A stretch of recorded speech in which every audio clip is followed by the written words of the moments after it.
I am your host, Phillip Lanos, and today we have Niki Sawni, founder of Gruvi, a line of craft non alcoholic beers and wines out of Colorado. Nikki, welcome to the show, man. Philip, thanks for inviting me. I'm looking forward to this conversation. Yeah, actually, I want to just jump right into it. We were talking just before we got started about how I personally don't drink, and so I think it's really cool that we we have the option to do something like that. And is that why you started this situation in particular, or like do you yourself not drink? I used to drink. I drink a lot less now, obviously.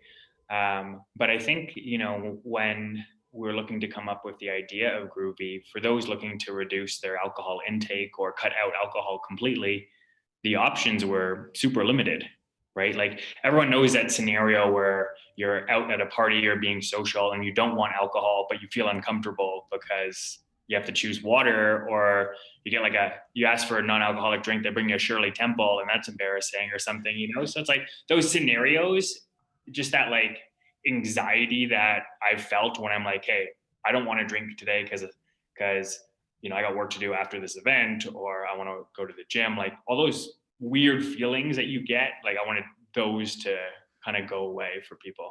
That's huge that you even bring up the idea of anxiety because for most people who do drink alcoholic drinks, it's usually they drink those to remove their anxiety so they can feel less inhibited. But there are people like myself who actually does better without it. And honestly, it helps me pursue my goals better when I'm not taken down a notch by the fact that I consume something that it just isn't good for me in general. Yeah. So No, it's kind of funny that you bring up anxiety. it is interesting. I also found, and maybe you can attest to this as well, is since I've reduced my alcohol intake, I've found improved like connections with some friends, just through getting to know people better. I had a group of friends that, we would pretty much drink alcohol when we get together, and that was what that group did. And then as I kind of left alcohol behind, I wasn't able to realize I didn't have that much in common with some of these people. And then, my friend group reduced, but the friends that I maintained are tighter and, deeper connections and better conversations. I 100%. don't know if you felt the same way. Oh yeah, oh yeah. I mean, speaking frankly, I started drinking like even when I was like 14. You know what I mean? Like just experimenting here and there. And as I got older, I realized that the people, every year I became more and more aware of the fact that the people I was surrounded with doing this, we had nothing in common. Yeah. It was either rebellious for being a teenager or as an adult, it's a continued rebellion or dependency on others because you don't want to be the only one drinking, Yeah. you know? And so now having an option where, because as adults, what other options are there, right? You go to bars, that's how you socialize. Yeah. So I think it's really cool that you have this option where now I can order something specifically at a bar or what have you, because you do distribute at bars, do you? Is that Yeah. something you're working towards, Yeah. or Yeah. It's a little bit slower. It takes some convincing, but the demand is there. So once the bar or restaurant, decides, hey, I want to have options for people, they do really well. But it just depends on the bar owner's mentality. right? Some of them are really like, yes, we've been looking for something like this all along. Great. And then you have bar owners that, hey, people only come here to get drunk. And it's like, that's their viewpoint, right? So it's like, what I have realized is it's almost impossible to change people's view on things. So it's Oh yeah. either find the people who get it, or you keep moving on if they don't. 100%. I mean, I'm forced whenever I go to bars because that's where my friends want to meet. Again, Yeah. it's like the only social hub as an adult. Some people have the gym, right? You can do the gym rat Yeah. thing or sports, but not everybody has those, Yeah. And then what other options are you left? Yeah. So I always order like a pineapple juice and it's always like a small little can for like $5 or a Yeah. Red Bull, but then that has its own drawbacks, So Yeah, it's and kind of cool. it is, and I'll make sure to send you some of our stuff afterwards. You Hey. really do get the social benefit once it feels and acts like beer or wine. Like you get the smell and the taste, and you do become more open and more social because of that. Your brain kind of works like that. If you're drinking maybe a pineapple juice, you don't necessarily feel as more social, right? Maybe you feel like you're in Jamaica, but not any more social with your group of friends, right? So So what's it like to formulate something like that though? I mean, that's got to be interesting to go through the process just as a business owner, deciding that you want to go into the product business, right? Now you serve both consumers and businesses. So what does it look like a day in the life to even run something like that?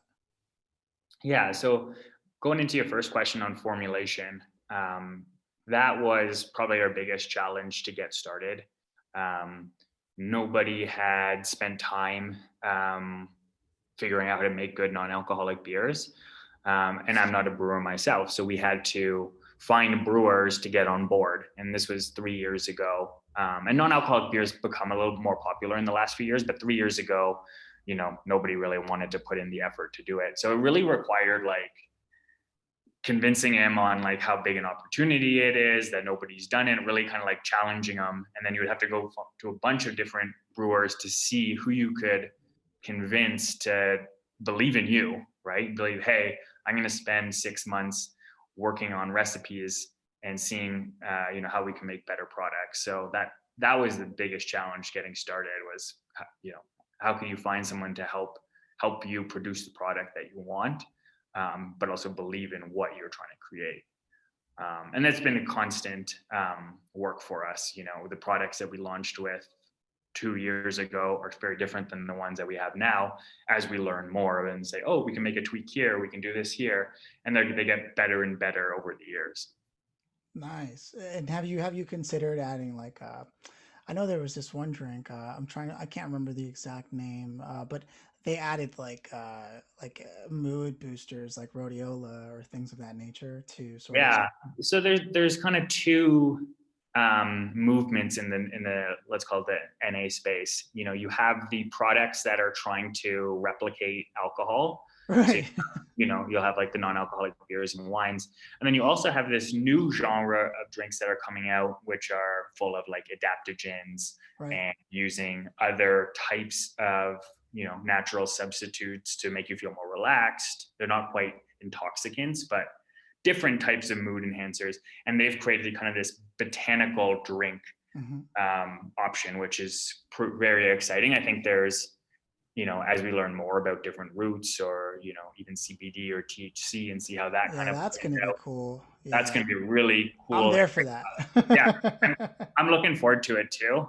And I think we'll eventually look at, an extension into that space. I've met a few people doing this that Yeah. work in that space. I don't know if it makes sense to introduce you, but I'd love to do that. We're not ready yet because we think there's We'll a great stay in touch, and then if it yeah, makes there's a great sense. opportunity for now in non-alcoholic, but once cannabis becomes a little bit more socially accepted, Yeah, and that's it's still, true. it's I'm in still, California, so it's yeah, yeah, you guys are ahead. I'm in Colorado, so it's there, but it's still, even in Colorado, um, it's not nowhere close to as socially acceptable as alcohol, ah, right? You which know, is insane, right? you go, Yeah. yeah, I mean, no one's going to parties anymore, but if you went to a party and everybody was consuming cannabis, that still will make some people uncomfortable versus Yeah. a party everybody's drinking alcohol, no one thinks No one twice. bats an eyelash, and that's totally marketing and conditioning, Yeah, man. so I think once that societal change occurs in people and they realize you know um, the benefits of cannabis, then we will be ready for like a Oh yeah. non-alcoholic infused product, stuff I'm like in that. that 18 to 1 space. Like that's as great as I can, as much as I can do, and then I start getting, you Yeah, know. yeah, no, So we're that's excited for cool. that. So so you yourself aren't a brewer. So finding a place to actually make it, like you said, has been because most people are like, but everything I have has alcohol in it. I'm not gonna set a whole side of Yeah, my factory aside just to make knowledge. Has that been a pushback that you've gotten? yeah, that was the biggest challenge. All the breweries obviously produce alcohol. They hadn't produced any non-alcoholic product. It requires separate equipment, separate safety precautions. Like with non-alcoholic beer, you have to make sure to kill all the bacteria before you put it in a can, all the yeast, right? Because with alcoholic beer, it can continue to ferment and turn into alcohol, not a big problem. And alcohol kills the bacteria. But since you don't have alcohol and you can't risk it to ferment from like 0 to like 2%, you need this extra equipment to kill all that. So it requires quite an investment. And a lot of people just didn't see the opportunity at the time. But thankfully, we found a few partners that believed in it and were able to work with them. Man, big ups to them. I mean, it's like It, everything else that's healthier and coming up, right? It's just a little more expensive right now, but eventually at scale, it'll be yep. just the same as it was before. And it just needs that community of supporters. So talk to me more about like your community building efforts, because I can imagine that's been its own challenge, like as far as digital marketing and social Yeah. No, media. good question. Yeah, so we focus heavily on getting really deep within various communities. And what you realize is people choose to reduce alcohol for various reasons, and you can't really turn them into your typical demographic. Like you can't be like, I'm gonna target 30-year-old women, right? Yeah. That it doesn't work, right? So you need to find value driven groups and get Mm, really deep into those value driven groups. So obviously there is the group that is completely sober, and that's right. kind of where we started. Well, that group is divided into two people, kind of the people that are maybe in the recovery space, Mhm. which we did not want to market to, No way. because that's not, um, It's not you the know, place or the time. Yeah. yeah. So that if they feel ready for an option like this, they'll seek us out. But we don't want to market to them. It's close to beer and stuff like that, and that's just not the area. So the opportunity in the sober group was the people that chose sobriety for health reasons, for other values, and kind of we went deep in that community by finding influencers and partnering with blogs and stuff like that to Hmm. really spread the message in that community. And they've been awesome and super supportive, and because they're looking for us, really, right? So it wasn't really marketing to them; it was just trying to find them and let them know, hey, we're here for you. And it's kind of like I found that people that have chosen to be sober are very supportive and also very vocal. Kind of like if you think of like people that do CrossFit or like vegans, Right. that, Yeah. They're right? champions of You the know, brand. Yeah. yeah, like people are like if you do CrossFit, you're gonna tell a few people that you do CrossFit. If you're a vegan, you're gonna tell people that you're a vegan. Same, Especially with veganism. there you go. Same with the sober community. Once you've gotten over the point and you're proud, which you should be, Yeah. then you become vocal and supportive. So it's not quite veganism, but maybe it'll get there at some point. There's a lot of memes. Interesting. I wonder if anybody's made any sober memes yet. But I do know that a friend of mine, she's a vocal coach, and she shares this app on Facebook, like a screenshot that says 300 or 3,000 at this point now. She's been doing it for years. 3,000 days sober, and it's like, and there's a law of attraction, and so there's this app, and then there's another community there. So I imagine that might be something you looked into as well. Yeah, yeah, yeah. I mean, people are. There's a lot of those apps that basically show you how much money you've saved from cutting out alcohol, days added back to your life, Which and is stuff so like that. cool. Yeah, which is like it just reaffirms that you've made the right decision, right? So yeah, trying to partner with some of those apps and get into that community. So yeah, that's been kind of our core. Those are our core customers, Right. and then we have a few other communities which we dabble into. So extreme endurance athletes. Oh, Uh, I see what you mean, so, because they can't damage their body, so they need, yeah.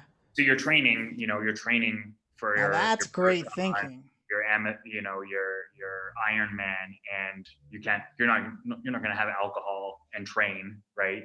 And it's going to cut into your recovery. So See, if I was an investor, I'd love to see your data on things like that. Very outside of the box thinking. yeah, yeah. So that one's a really cool group that we've done really well in supporting. And then a very obvious one, pregnant women. Um, 100%. you know, it, 100%. it's obvious, I didn't and even think of that. That's great. It's so obvious, but I would have never yeah, thought of that. I would have never yeah. thought of that. So we do some marketing around, pregnancy or even breastfeeding Yeah, I and was just about to say nursing women. Yeah. nursing, right? Because there's been some studies too where beer helps um, women nurse, I guess, or Yeah. produce milk.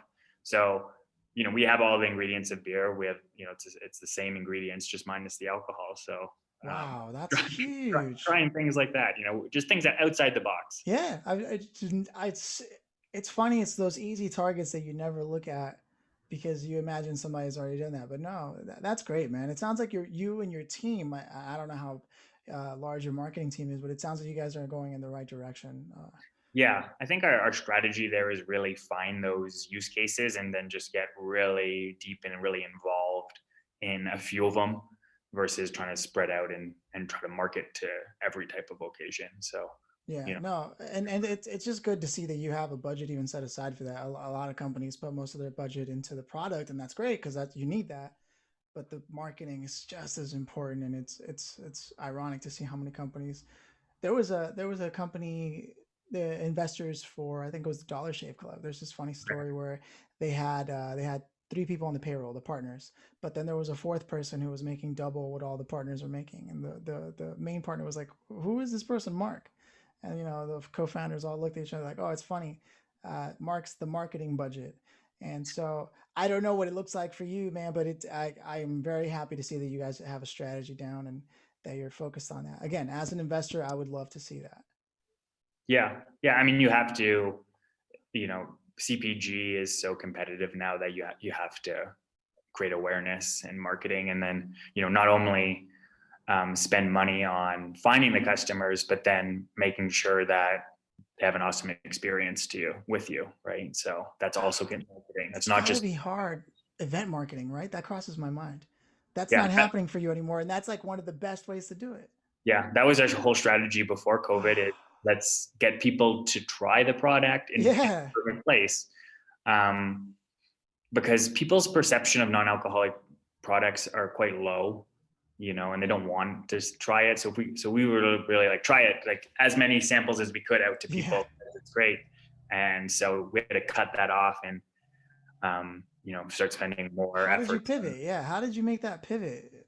We basically started spending more of it on content, creating good content. So video content, recipe on our website, working Ah, with influencers. So COVID's actually been decent for us because more nice. people started, Yeah. looking at their health and buying online. So it worked out well for us to move to digital. We need to get you a Gary Vee sponsorship. He's got the wines. Yeah, I'll have to get Gary on the non-alcoholic wine. So Dude, seriously. Hey, he looks like he's open to those kind of things. yeah, No, we'll see. so then so what's next for you guys? If you've been able to successfully pivot, you've got both beer and wine. It sounds like you've gone through a journey yourself, and it makes me wonder, wait, before you even tell me what's next, did you always want to do like products? Or did you start off like wanting to be a scientist and then somehow you turned out, you know what, I'm just going to go into business? I've always loved business and always been entrepreneurial, so I knew I wanted to do something on my own, but I didn't know this was going to be it. Like growing up, I would bake cookies and sell them door to door, or like in high Oh, school, I would buy chocolate milk from the grocery store for $1 and then sell it to the kids for $3 at lunch. for Uh, real? That's awesome, man. so that's when they had that whole push where chocolate milk was like good for you, and You you took know, advantage of that marketing. yeah, they were like, drink chocolate milk after your workout and stuff like that, which is now like it's just sugar. I don't know how they convince people to do it, but yeah, so kind of that whole thing where people were loving chocolate milk for so long and stuff. So I've always like, yeah, this is kind of what I grew up wanting to do, and I always find that interesting because I was definitely not that kid. But at what point did you really get serious about it? Was it like in high school or at college? I've always been After? passionate about different business ideas. So, and I've been running kind of small businesses. I had an app before this, but basically, I was working at Salesforce before this for 5 years Oh, that's selling huge. software. Yeah. and I took a year off after that, and I said, and then I'm like, hey, this is my year to look at what type of businesses I want to create. So I was looking at some technology businesses, and then I was looking at maybe creating a spice. I was in Japan, and there was this awesome spice blend over there that I was looking to like repackage it and bring it back to North America. Hindsight, I'm glad I didn't do that. And then I kind of started reading about the non-alcoholic space, and it's super popular in Europe, but it was dead in North America. So I'm like, Hmm. it's proven over there that people love it and it Ah, works, but here it's not there yet. So then kind of figuring that out and realize that it was a great opportunity in North America for products like that. man, see, that must have been such an education to be able to be a part of Salesforce, and it explains why your marketing strategy was so strong. Probably, I don't imagine, I don't know what your time was like at Salesforce, but I imagine a lot of things you took with you into your business. Do you find that that's true? Oh, totally. I had a great time at Salesforce, and I'm able to bring some of that knowledge to the consumer space, which typically isn't that tech forward. It's a really simple business model, really, right? You make something, you give it to a distributor, they Yeah. sell it into the retail. Like it's not rocket science, but we've started doing, some calling campaigns for liquor stores. That's kind of unusual, and doing some email marketing on the B2B side, which would be unusual. So taking all this stuff that I learned from Salesforce and applying it to CPG has been useful, but I've also needed to learn a lot about an entirely new industry on how it Sure, works. Yeah, formulating the Packers, the oh yeah, man. yeah. It's simple, but it's a simple business model, but it's still challenging to figure it out. And there's a lot of kind of got you traps and stuff like that. So Well, it sounds like you're really into learning no matter what. Do you read anything? Do you recommend anything for somebody to pick up now that it's COVID? yeah, I'm constantly reading just about what The I need. industry? Yeah, but just like kind of what I need to do next. Or so at the beginning, I read a bunch of books from like brewery founders. So read kind of the Lagunitas or Goose Island and some of these other stories just to understand how those brands got built. And now I'm reading books on hiring. I find that we're starting to Yeah. hire and build a team, and that's so challenging. Oh, I can't even imagine, man. Interviewing people and just trying to figure out like, hey, is this person? Scorecards and Yeah, yeah, is this person great? Like, am I even like I don't know, right? Like, how do you cipher through to find the good stuff, the the good good stuff? people. And you sometimes you don't even know what is the good stuff, Yeah. right? So now I'm trying to read on hiring, to see if I can learn how to hire better. That's I think from what I've gathered that most business owners that's always like the question, right? It's not what but who, Yeah, and finding the right people. So you're in good company. Some of the best are still dealing with that. And there is a book. I'll get the name of it and get back to you that sure, I found was great. Written by some people who were members of an organization that totally rocks for entrepreneurs, and I'll tell you all about that later.